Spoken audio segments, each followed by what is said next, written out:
Buenas tardes con todos, agradezco la invitación. Vamos a hablar de este tema candente en Perú, estamos en el país del crecimiento económico año tras año, pero seguimos con un problema de salud que pertenece a países pobres. Vamos a hablar, la siguiente por favor.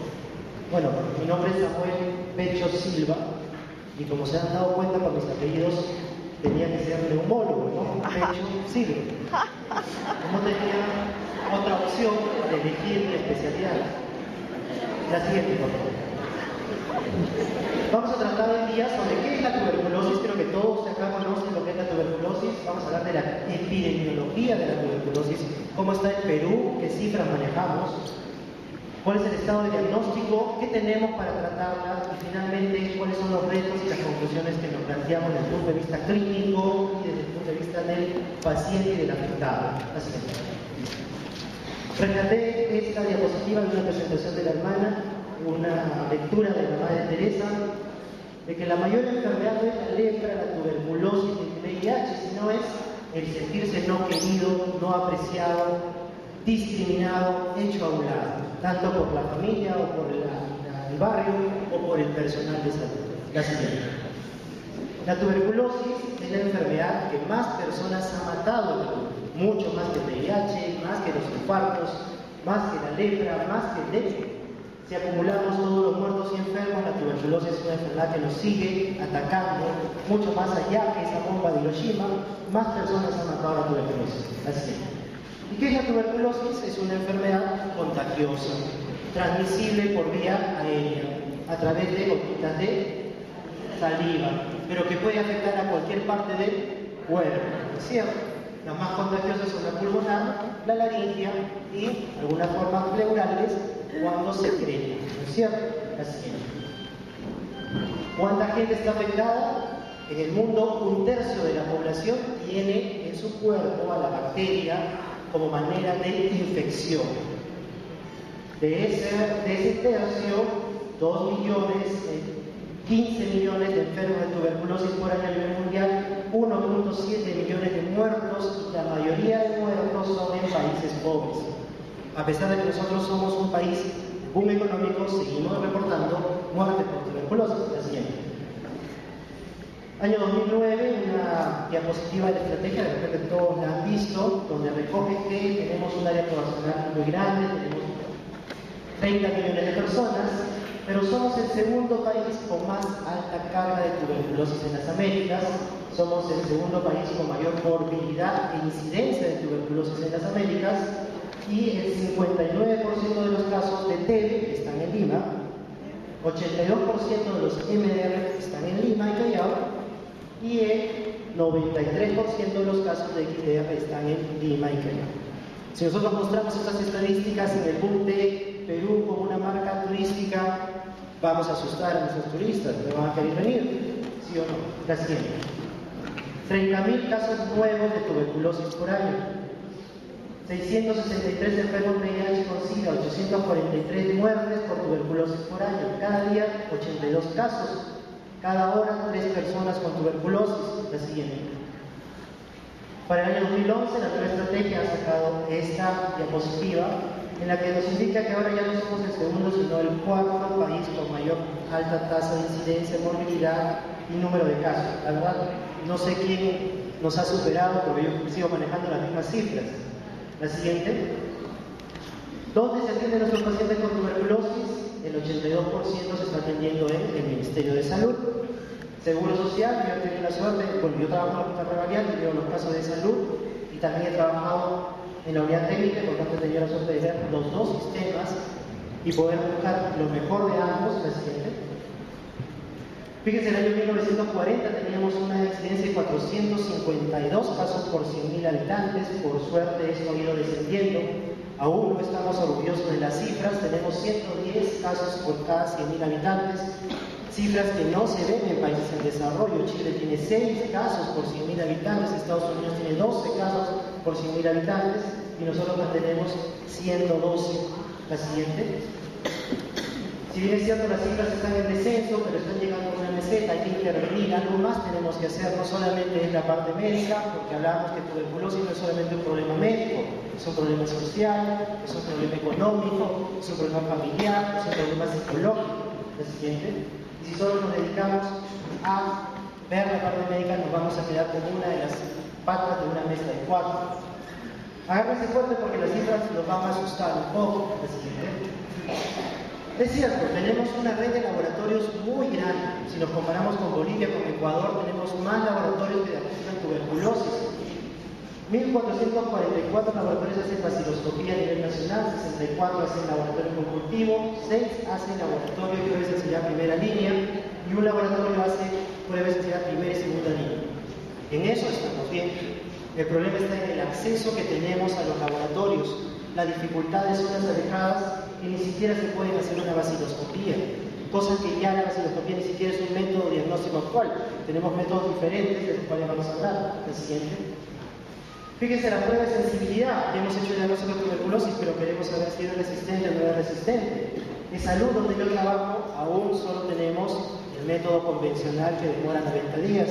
Pero el ministerio que tiene la prueba molecular, el type, que en teoría en 7 días sabemos si es MDR o no. Tenemos el MODS y el GRIES. Todos han escuchado del MODS. 14 días tenemos un diagnóstico, GRIES en 21. Tenemos un estudio de proporciones, tenemos aún una prueba llamada GeneSpert que en 2 horas nos dice si es o no resistente a rifampicina y tiene tuberculosis. Qué maravilla todo lo que tenemos, pero todos tenemos acceso a eso. Ahí vienen las dificultades. Ahí es donde todos los niveles tienen que participar para que todo peruano con beta positivo tenga una prueba de sensibilidad resistente. Si bien es cierto, fíjense, esta es una curva de crecimiento del número de pruebas de sensibilidad por año. La tendencia es a hacer más pruebas de sensibilidad, pero aún estamos en un 40-50% del total de personas que deberían tener.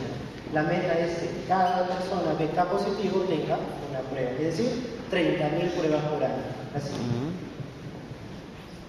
Las pruebas de primera y segunda línea han aumentado. Y según me reportan, me cuentan, todavía no era médico, bueno, ya era médico, pero era serumista, en el 2004, 2005, que viene empieza a hacer pruebas de segunda línea.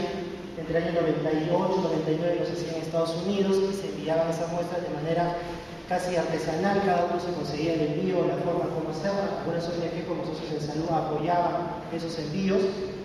La siguiente, la idea es que ahora se haga acá. Todos conocen estas definiciones, que es lo que voy a hablar en unos momentos. MDR es el resistente a isoniazid y rifampicina, una forma inicial de resistencia que asustaba. Lamentablemente ahora tenemos XDR, que es el resistente a isoniazid y rifampicina, que son los medicamentos más potentes con los cuales contamos, y además es resistente a un inyectable y a una quinolona. Pero no nos hemos quedado ahí. Ahora ha salido el TDR o XXDR, que es totalmente drogo-resistente, o sea, es el que ya es resistente a primera, segunda y tercera línea. ¿Dónde aparecen los primeros casos? Ya reporta 21 casos de XXDR.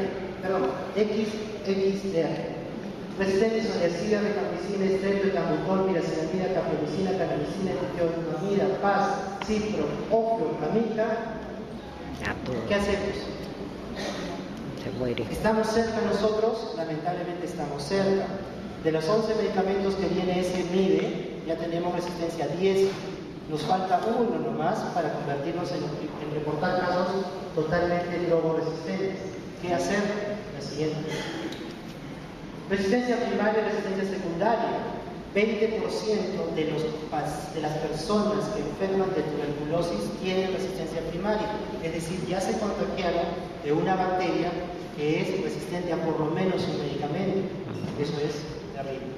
6% de los casos nuevos son MDR, pero no, eso es el promedio nacional, pero hay zonas en Lima donde el 12% de los casos nuevos son MDR. La siguiente.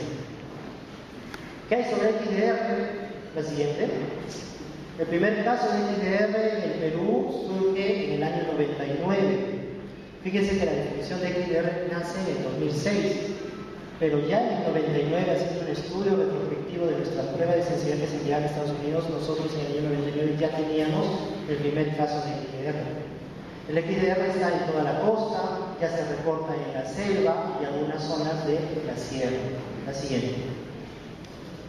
El número de casos de XDR está aumentando progresivamente, tal vez por contagio primario, ya no por mal tratamiento, sino porque ya el paciente XDR está transmitiendo XDR a la familia. Además también porque ahora se está haciendo más pruebas de densidad segunda línea. Si no hacemos pruebas de densidad segunda línea no podemos saber si somos XDR. Por ejemplo, Ecuador, es lo que cuenta el doctor Javi, Ecuador decía yo no tengo XDR. Y la respuesta era usted no tiene XDR porque usted no tiene un laboratorio que haga pruebas de densidad segunda línea. Ah, verdad. Y cuando se dieron cuenta de eso se dijo que también tiene XDR. Es un problema latinoamericano, la siguiente. Estas son cifras de XDR, 333 casos de XDR diagnosticados hasta octubre del año 2011. No sé las cifras de este año, pero creo que no existe un país con un crecimiento y desarrollo tan grande, pero con un número de XDR tan masivo. En salud, nosotros también tenemos casos de XDR, hemos tenido en la red en que yo trabajo 7 casos de XDR, fallecidos lamentablemente, y 3 casos activos de XDR que están desde el año 2011-2012. Y si es posible, y me alcanza el tiempo, les quiero contar un caso muy interesante al final. 333 casos, como les mencionaba, a nivel nacional, 1000 aproximadamente, entre 800 a 1000 casos de MDR por año en el Perú. La siguiente. La tuberculosis se presenta en todos, pobladores y también trabajadores en salud. Reporto esto de trabajadores en salud porque, como ustedes saben, ahorita estamos en huelga del seguro, reclamando justamente que las autoridades del seguro no quieren reconocer que tenemos un brote de tuberculosis en personal de salud. No sé qué les parece. 5 técnicos en noviembre de emergencia con tuberculosis, 1 en diciembre, 2 en mayo y 1 en abril, y dicen que no es un brote, todos en emergencia. Y las autoridades dicen que no es. Así es. El personal que más enferma son técnicos de enfermería, después enfermeros y luego los médicos. Pero todo personal de salud, recuerden, es todo aquel que trabaja en un centro, hasta los asistentes sociales, los terminalistas, los que trabajan en cómputo y los administrativos. Hay por lo menos uno en cada una de esas actividades con tuberculosis. Así. La TV del personal de salud va aumentando, conforme más casos tengamos de personas, más casos tendremos en personal de salud. Así. ¿Cómo estamos en tratamiento? La siguiente. Pésimos. Les traigo este artículo es del año 1937. Aún no se inventaban los medicamentos. Y fíjense que querían estudiar en Estados Unidos cuando en ese momento para ellos era un problema de salud, para ellos. Ellos estudiaban 2 zonas de Estados Unidos, una a altitudes y otra a bajas altitudes, y comparaban si el sol, si la humedad, si la altitud, la lluvia y la temperatura curaba o no curaba pacientes. Parece que de ahí se tiene la idea de que, por ejemplo, en Junín se curaban a los pacientes, porque en la